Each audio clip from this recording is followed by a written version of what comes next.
right, good afternoon. Welcome to the Livermore-Amador Valley Transportation Authority special board meeting here on September 27th at 3 p.m. in the afternoon. And in accordance with the governor's N2920 executive order, we are meeting by teleconferencing. And with that, could we please have a roll call? Director Bonanno. Here. Vice Chair Halbert. Here. I'm going to pause for a minute. I see Melissa Hernandez is over as a participant, so bear with me for a minute. I'm going to move her over.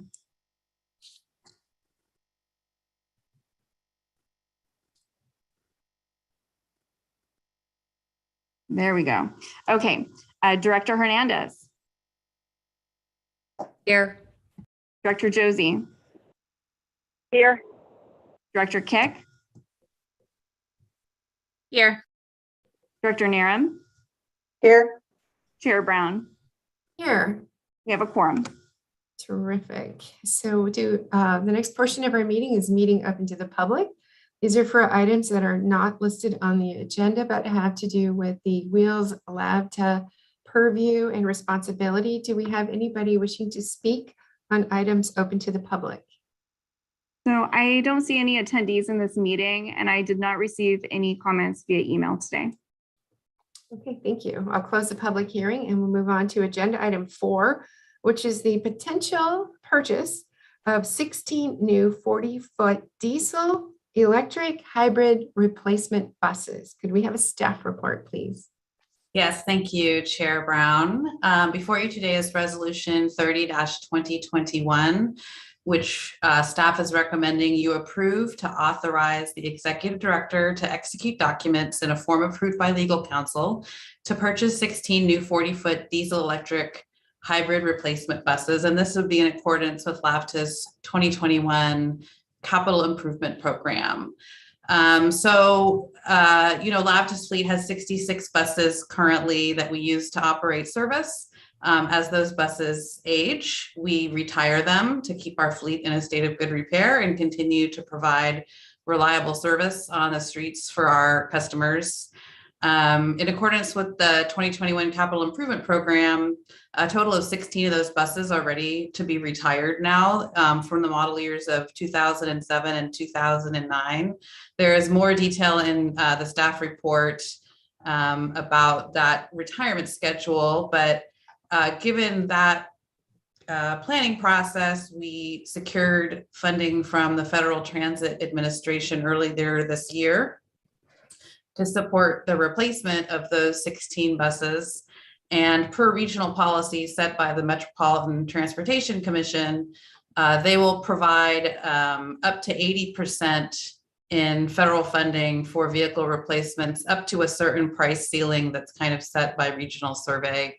And so we set about, staff to basically begin the procurement of those buses, going over kind of the desired specifications we wanted for our fleet. I know that the board and staff have been talking a lot the last few months, longer than that, about our zero emission bus transition planning. And this purchase doesn't really play into that time horizon quite yet. So current board policy is to acquire diesel electric hybrid buses to help lower emissions in our communities and achieve fuel economy, among other benefits of utilizing hybrids. So as we were going along with our procurement activities and our specifications, we learned that one of the key components in the vehicles we desired wasn't going to be available for purchase after September 30th. And that's one reason we're having this special board meeting today, as opposed to doing this next week. We also, once we realized that time was of the essence, rather than trying to do an entire standalone request for proposals, it is both LAVTA's procurement policy as well as in accordance with Federal Transit Administration guidance that it's permissible to use other existing contracts to purchase rolling stock, provided that certain conditions are met. So we worked closely with our legal counsel's office to ensure that all of the requirements could be met off of an existing contract between Gillig and the government of Athens, Clarke County, Georgia, they led a transit bus consortium in 2019 that resulted in a qualified, competitively procured contract off of which we could purchase via assignment of a total of 16 options from that transit bus consortium.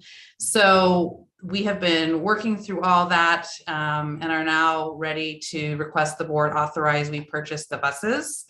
The fiscal impact is noted in the staff report. The total value of the purchase is estimated to be $15,033,488 for the 16 buses.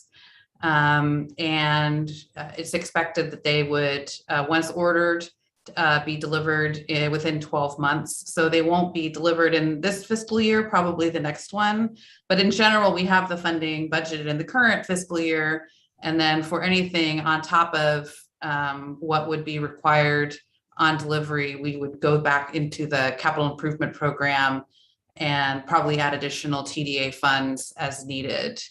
So that summarizes my staff report. I'd be happy to answer your questions or otherwise hear your feedback. But given that, staff recommends that the board approve Resolution 30/2021, authorizing the executive director to execute documents to purchase 16 replacement 40-foot buses. All right, thank you for the staff report. Do I have any, if you just want to raise your hand, or Dean, if you want to shout out, any questions from our board? Gina? I can't. Yeah, thank you. Thank you, Jennifer, for that.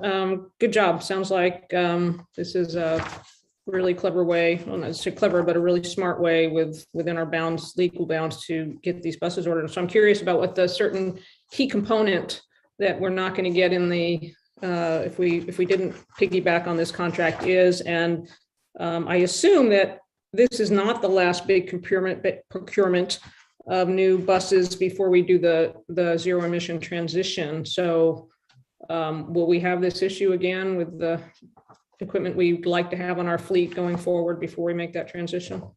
So I can probably answer both those questions kind of the same way because they're interrelated. I think the key component, it's the hybrid propulsion system that is basically on a hybrid bus. You don't call it a transmission, but it's the transmission. Is from one supplier. The product we currently have in our fleets that we bought, I think in 2016, is not going to be, that's the part that's not going to be available after September 30th because the supplier is retiring that part, and the replacement, the successor product that they're developing that will someday work with, all electric engines and is forward looking, but it's still just in testing. And so we can't place an order now for the successor product and kind of know what we'd be getting. So what we want is to get the product we currently have deployed and we know is good and reliable. And so it's kind of just a bit of a gap in terms of the availability of products from this supplier. As for the next scheduled purchase, the CIP would have us purchasing 12 additional buses in 2023. And at that time, I believe part of that purchase is planned to be zero emission buses. I think we currently are planning to buy 4. But at that time, if we're still, it's presumed that most of the purchase would still be hybrids. And it is assumed that the successor product at that point will be tested and proven, and we can plan a little bit more ahead of how we're going to acquire that, either through starting a different, getting involved in a different joint procurement consortium in one way or another, or purchasing off of a state contract that has that option available, or otherwise. But we wouldn't, this method of procurement is only for this purchase. It won't apply to the next one. Great, that answers it. Thank you very much. And I don't have any other questions. I think this is a great idea and well executed. Thank you. Thank you, Jean. Josie, I think you were going to speak earlier.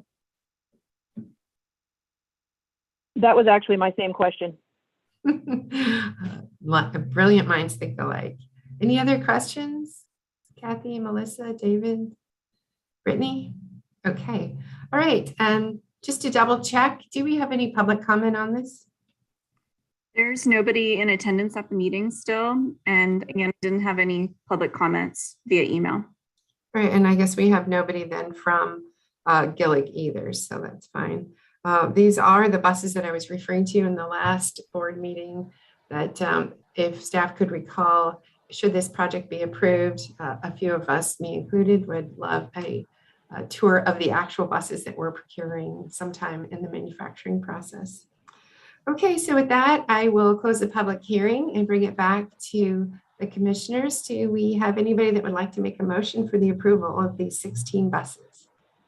Move approval, Hernandez Halbert. will approve. Right. All right, a motion made Hernandez and by Halbert.